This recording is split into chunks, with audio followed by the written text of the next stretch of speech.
Assalamualaikum warahmatullahi wabarakatuh. Saya Cikgu Nurhuda binti Abu Talib dari SMK Bandar Putrajaya. Pada hari ini, saya akan menerangkan tentang teknik penulisan perenggan penutup ataupun perenggan kesimpulan. Okey, perenggan penutup ini akan melibatkan dua jenis ayat, iaitu ayat saranan dan ayat harapan. Yang pertama sekali ialah ayat saranan.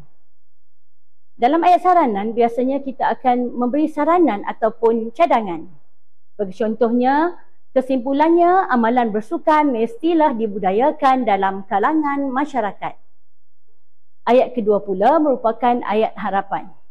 Cikgu ingin terangkan di sini bahawa penutup dan atau kesimpulan ini merupakan satu bahagian yang sangat disukai oleh para pelajar, kerana para pelajar akan merasakan tugasan mereka untuk menulis karangan sudah hampir selesai ataupun sudah selesai.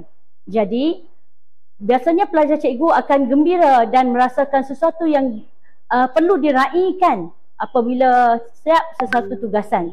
Jadi, pelajar cikgu selalunya meminta cikgu adakan satu keraian ataupun makan-makan contohnya.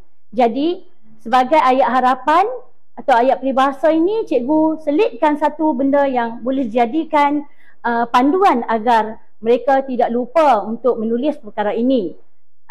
Perkara ini terdapat pada perkataan agar ataupun supaya. Cikgu selalu mengingatkan, okey, agar. Apa itu agar?